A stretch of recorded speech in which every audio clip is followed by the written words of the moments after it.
Senate Resolution 96 by Senator Eggman, relative to lesbian, gay, bisexual, transgender, and queer plus Pride Month. Senator Eggman. Thank you very much, Madam President. I rise on behalf of the LGBTQ caucus to celebrate Gay Pride Month. Happy Pride, everybody. I've realized my staff didn't provide me talking points, but that's never stopped me before. But I just want to say, this is my last year in office, and as a retiring member, to be able this year, I just think to feel so much community with all of my peers as the LGBTQ community has been under attack. The support that we get from our allies and our ally caucus members, our friends across the aisle, everybody who can agree that love and acceptance and inclusion is the way to go forward. It doesn't matter if they're redoing the Capitol, our voices continue to ring true and strong, because we know that there's a lot of noise out there, and a lot of that noise tries to drown out the voices. So we use every opportunity we have to point out the noise for what it actually is background noise trying to drown out the voices for equality and for equity and for love. And so it is my pride to be here and to speak on behalf of this caucus that has now reached the first caucus in a nation to reach 10% of a legislative body. We hope to continue to grow that. And as representing the L in the LGBTQ, I can't tell you what a thrill it was to ride on the back of Dykes and Bikes across the bridge and up Capitol Mall on the back of that big old Victoria that you could feel. And it just felt people all up and down the streets were just coming out and looking and waving, and we made as much noise as we possibly could. Very small delegation, but a whole lot of heart and a whole lot of pride. And I'm so proud of this caucus, and I'm so proud of this body. I'm so proud of this body that continues to show up for people, the staff who continue to support us over and over and over again, the sergeants that when we present bills that are somewhat difficult and people come in and say the most vile things you ever want to hear, attacking our community, attacking our values, that people have to sit there, no matter who their family members are, that the anger of those that would attack us don't care about the fallout of their words or the impact for their words to anybody but themselves and their own very small audience. So let's continue to make that audience small as we continue to raise our voices with love and respect for everybody as we move forward. I ask for your aye vote on SR 96. Thank you, Senator. Senator Smallwood-Cuevas, you're recognized. Thank you, Madam President, and good afternoon, members. I rise on behalf of the California Legislative Black Caucus in support of SR 96 that recognizes the month of June as LGBTQ plus Pride Month. Pride Month commemorates the LGBTQ plus community's resilience in their fight to live in a country free from hate and discrimination, a struggle that Black Americans so profoundly understand. Black people have historically fought on the front lines of the civil rights movement to defend the rights of all, including and particularly so the LGBTQ plus citizens. Blacks transgender activists like Marsha P. Johnson and Ms. Major Griffin Gracie, both central figures of the Stonewall Uprising in June of 1969, have helped to pave the way for the civil rights of all of us to be preserved and uplifted, and particularly for those in our LGBTQ plus community. I also want to lift up Black cultural champions like RuPaul and others who present the best of artistry and entertainment and activism within our communities and welcomes everyone to the table to participate, to learn, to grow, and to celebrate. While great strides have been made over the past several decades, there is still much work to do to protect the human rights of the LGBTQ plus community. In recent years, as my good senator talked about from Stockton, we have seen the resurgence of policies that once again aim to push marginalized communities back into the shadows, to silence their voices, and to limit their rights, which in fact limits the rights of all. In 2023, there were over 520 anti-LGBTQ plus bills introduced in the state legislatures across the country. And when I remember our Assembly member, Dr. Corey Jackson from our caucus introduced AB 1078 last year, to prevent schools from banning books on race, gender, and sexuality. It met much of and continues in many committees this year to draw out the most violent reactions, the most vile testimony that harms not just those in the room, but particularly our young members of the LGBTQ plus community. It is a dishonor to all Californians to have that level of violence in our State House. It is a demonstration of how our colleagues can also be targets of hateful attacks simply by trying to ensure rights for all Californians.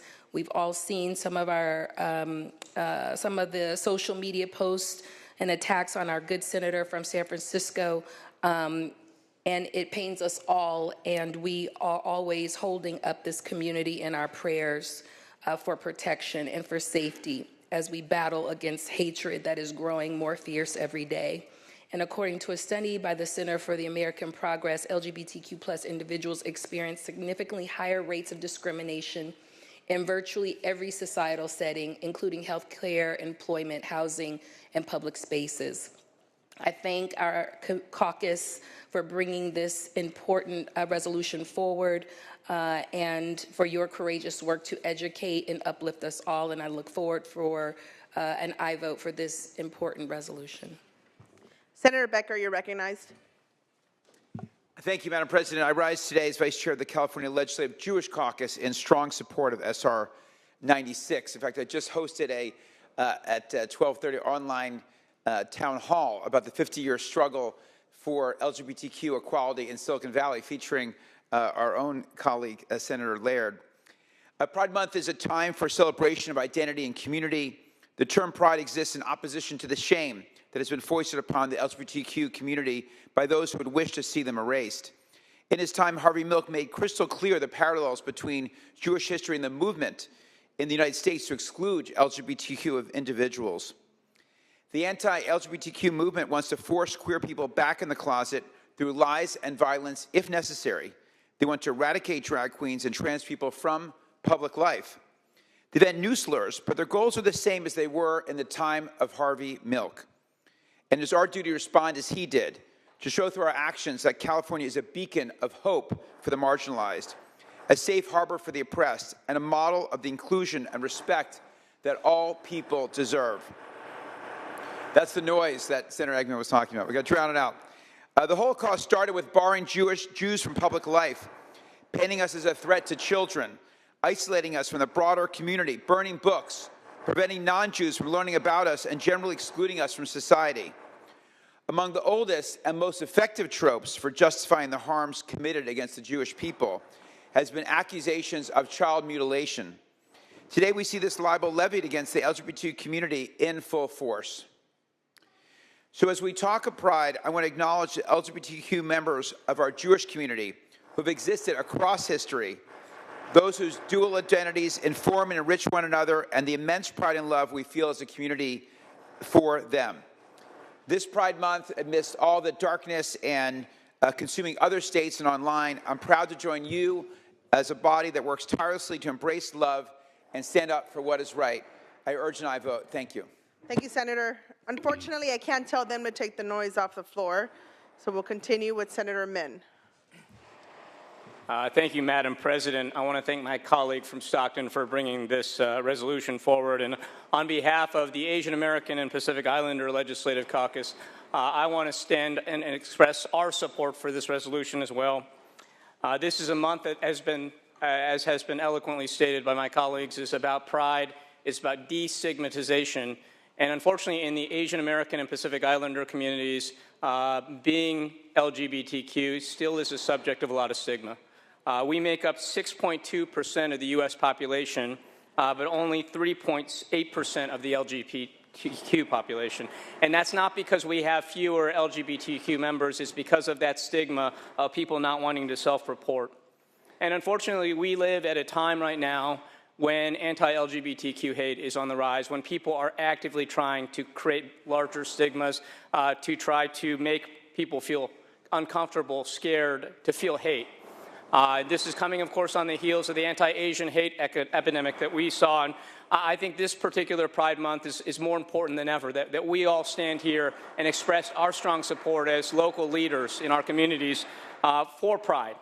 I represent communities that right now are getting rid of and banning the Pride flag.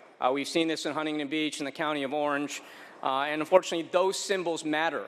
And so I want to stand here to say that we stand with these people. To all my constituents, I want to say that we see you, we accept you, we love you. This is a time of pride. This is a time of celebration, and we need to make progress, not regress. Thank you. Thank you, Senator. Senator Laird, you're recognized.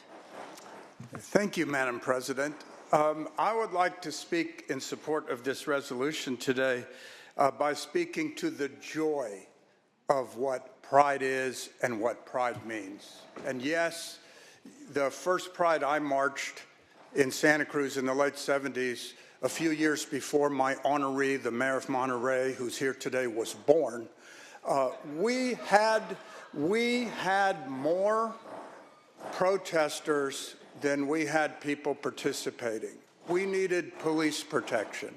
And I have told you the story of a few years ago when I lined up in a car to go in the parade, and 2 floats in front of me is the medical marijuana float, and they have a 10-foot joint, and it's shooting out smoke. And who was assigned to walk next to them but the sheriff and his top deputies? And so they walked back to me and said, "Would you mind if we walked with you?" And there is the arc of history, from needing their protection decades ago to me being the safe port in the storm. And yesterday, at the 49th annual Pride in Santa Cruz, we had 7,000 people. And it was that joy that you usually see. The library employees had their special book cart drill team. Cheer San Francisco was there, throwing people in the air. There was everybody from every walk of life, every color, every orientation. The immediate past public works director of Watsonville went by in a tutu on roller skates, and the Santa Cruz High marching band brought it up. And so while we have the challenges that were mentioned, we also have the joy of our progress, and we have the joy of who we are, and that is what Pride Week is about, and that's why we should support SR 96. Thank you, Senator. Senator Archuleta, you're recognized. Thank you, Madam Chair. Madam President, so on behalf of the Latino Legislative Caucus, it's my honor to rise today in strong support of SR 96 relative to the LGBTQ Pride Month. During Pride Month, we recognize the resilience and determination, in spite of the noise, where voices will be heard, the resilience and determination of many individuals who have fought and continue fighting to simply live their lives freely and authentically. LGBTQ Latinos have been major contributors to the United States in everything from arts to military, politics, social justice and movements, from the famous Mexican painter Frida Kahlo and Jose Julio Sierra, the first openly gay candidate to run for public office in the U.S. San Francisco County Board of Supervisors in 1961, the LGBTQ Latinos have had a significant influence on U.S. culture. This Pride Month, as we recognize the many contributions of the LGBTQ plus individuals across our nation, the Latino Caucus reaffirms our commitment to fight against all forms of discrimination and injustice. Although historic Supreme Court rulings struck down regressive laws, affirmed that the right to marriage equally and secured workplace protections for LGBTQ individuals, there are efforts to roll back these hard-fought victories in spite of the victories that have been made. In far too many states, LGBTQ individuals still lack protections for fundamental rights and dignity in hospitals, schools, public accommodations, and other spaces. We also continue to witness the tragic spike in violence against transgender, women of color, LGBTQ youth, who are at a disproportionate risk of self-harm. So as we celebrate LGBTQ Pride Month, we must all be diligent and steadfast in our commitment to help end violence and discrimination against the community so that we can ensure a just and equitable America for all. With that, I would like to thank the author, the Legislative LGBTQ Caucus, for our leadership and your hard work on this important resolution. Members, please join me in supporting SR 96. Our voices were loud enough. We're going to have a brief pause from the noise to continue our ceremony. Senator Skinner, you're recognized. Thank you, Madam President. Members, I rise as the chair of the Legislative Women's Caucus in support of SR 96 and in support of this beginning of Pride Month. As our author noted, this year we reached 10% LGBTQ representation in our legislature. So the first body, I think, across the country to do so. And in that same year, 2023, what I said, same session year, so you know we're in a 2-year session, we also passed ACA 5 to repeal the proposition, Prop 8, which, of course, made it illegal to be married. Now, some people might wonder, why did we need to repeal that when the Supreme Court gave that right? But as we know, Supreme Courts change. So we had to get it off our books.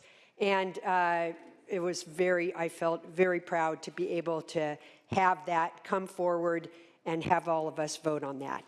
I'm also proud that within the Legislative Women's Caucus, 5 of our members serve both caucuses and add their voices to policies that protect the rights of women, families, vulnerable communities, and of course, our LGBTQ community. We all deserve solutions with diverse and inclusionary eyes. And when those solutions come forward from diverse and inclusionary eyes, they tend to be far better solutions to the problems that we're confronting.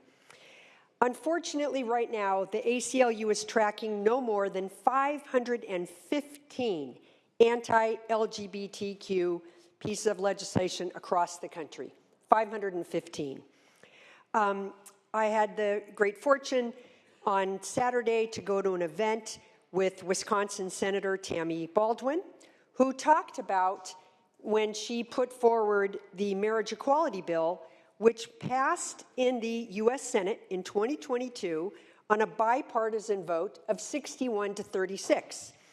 And Susan Collins, Senator Susan Collins, who's a Republican, was co-author of that.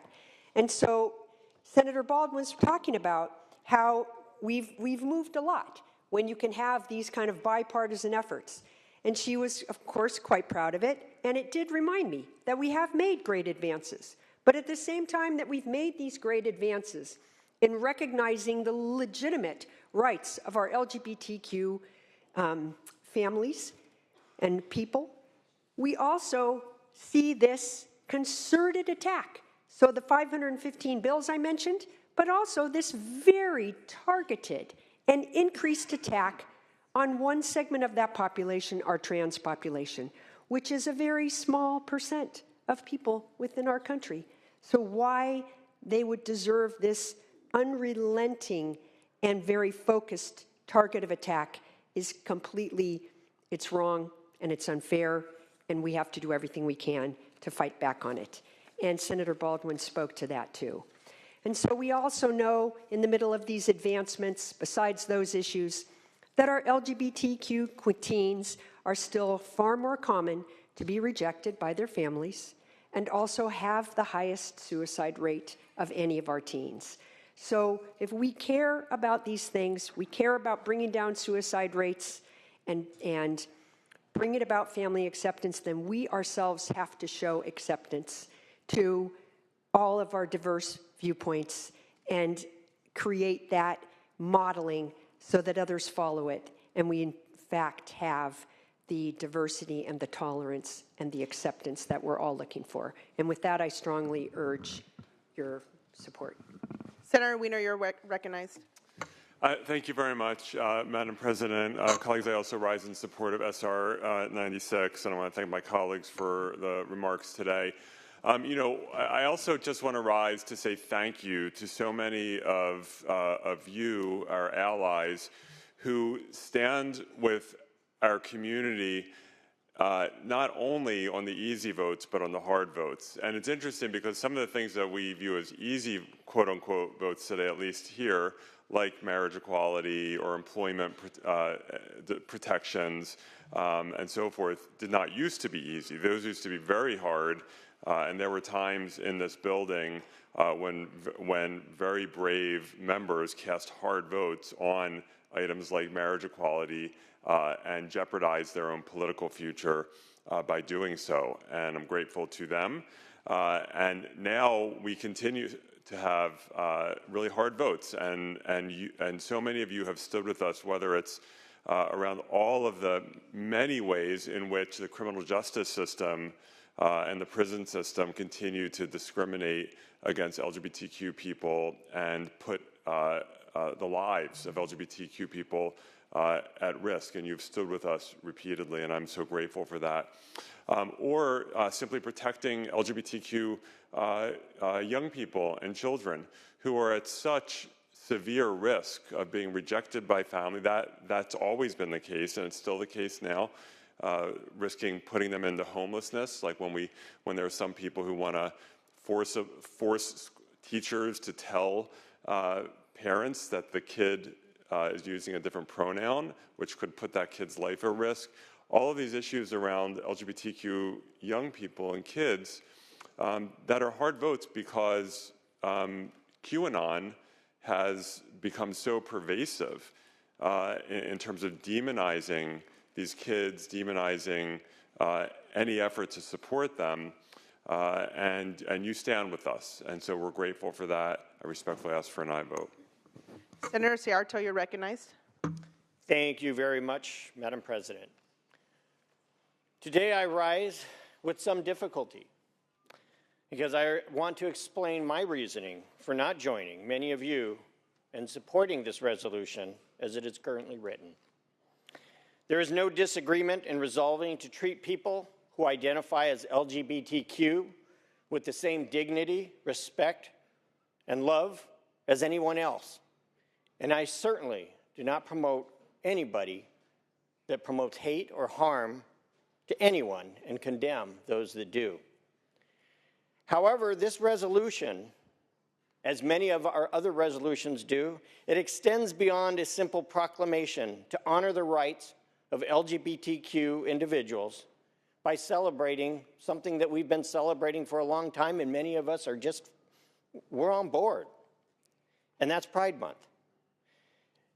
This resolution includes highly controversial issues, such as the protection of parental rights and the rights of female athletes that require careful consideration and further discussion. For example, I cannot support the notion that males identifying as females should receive the same rights granted to females under Title IX. There is a clear imbalance, as we rarely see female to male trans persons competing in men's sports, especially for college scholarships. Yet male to female trans persons are competing in women's sports, often leading to unfair advantages and denying women the opportunity to compete on a level playing field. This undermines the very protections that Title IX was designed to ensure. I also have serious concerns about the integration of opposite biological sexes in locker rooms and bathrooms, especially for minors in junior high and high school. Additionally, attempts to diminish parental rights and involvement in their children's lives, particularly decisions regarding minors in our schools in the name of LGBTQ rights, are deeply troubling. Such significant issues require extensive public discussion to ensure any resulting laws reflect the public's majority views, not just those of advocacy groups. Enacting laws that undermine parental rights and limit their involvement in their children's lives without broad public consensus is a direct affront on parents. It is understandable that parents feel anger and distrust towards government officials who presume to know better than they do about what is best for their children. But that should not result in people expressing hate and violence. Incorporating these contentious issues into the resolution aligns it with a specific political agenda, making it more than just a statement of support for the LGBTQ community. It politicizes the resolution, detracting from its intent to celebrate Pride Month meaningfully for all of us. In the past, I have chosen to abstain from voting when the language of a bill was overly contentious. However, this has sometimes led to misunderstandings about my reasoning and others who may reason with me. This is not about hate or disapproval of individuals living their lives freely. It is about balancing conflicting rights, and ensuring that no group overshadows another. For those reasons today, I cannot support you with this resolution. I cannot join you in supporting this resolution, and would encourage authors of future resolutions to sit down with members of this body, including me, who have concerns so that we can have a resolution that we can all support. I wish all of the members of our LGBTQ community, their families, and their friends a happy Pride Month. Mr. Pro Tem, you're recognized. Thank you so much, Madam President. I rise. I rise to be able to proudly honor SR 96 and to be able to honor all those LGBTQ champions who are with us today, to be able to kick off Pride Month here in the great Golden State. You know, we are so incredibly proud to welcome these 16 icons to the Senate and to celebrate their accomplishments. And let's just be honest, not just their accomplishments, but the positive impact they've had on countless lives in every corner of this great state. What you're going to hear from Madam Chair of the LGBTQ caucus and those members in the Senate is that these trailblazers have proved to the rest of the world that no matter your background, no matter your skin color, who you are, who you love, and how you identify, California will always have your back. And their work is more important than ever. You know, sadly, here in the United States of America, the culture wars have become a sport for some, scoring political points at the expense of hardworking people. Bans, rules, laws created across this country are blatantly advanced to stifle marginalized groups of Americans, and many times LGBTQ residents, just for being who they are. Not on our watch, not here in California, not now, not ever. I want to end it with this. Today is a day of thanks and celebration. To be able to say thank you to the honorees. We are so humbled by the work that they do each and every day to be able to lift up this state. We also need to say thank you to the colleagues that we work with in the Senate from the LGBTQ caucus, who are fearlessly standing by the side of diversity and inclusion. Our colleagues, led by the senator from Stockton, from San Diego, San Francisco, Santa Cruz, and San Fernando Valley, and our esteemed Pro Tem Emeritus, they always stand up and they never back down in the face of adversity. You are inspiring to all of us, and we respectfully ask for an aye vote on SR 96. Thank you, Mr. Pro Tem. Seeing no further discussion or debate, Senator Eggman, you may close. Thank you very much, Madam President. Sometimes you think, where's that drill when you need it, huh?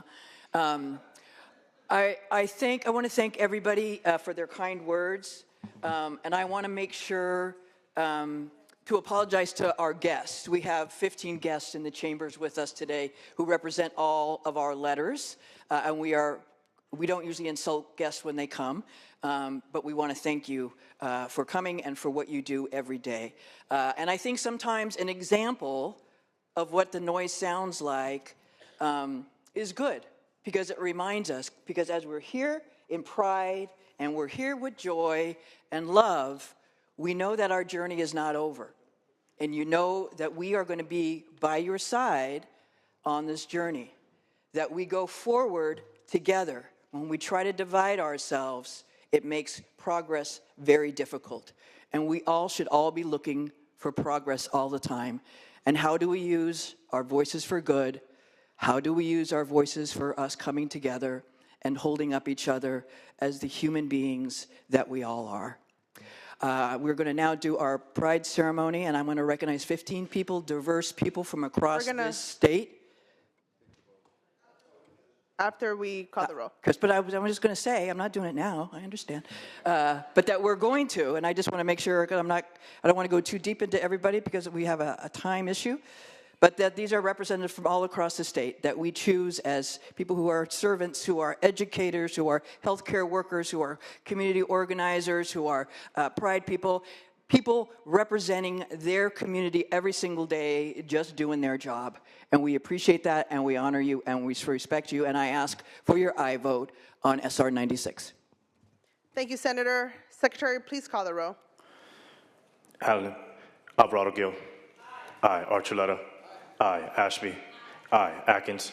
Aye. Becker. Aye. Blakespear. Aye. Bradford. Aye. Caballero. Aye. Cortese. Aye. Dahle. Dodd. Aye. Durazo. Aye. Eggman. Aye. Glazer. Aye. Gonzalez. Aye. Grove.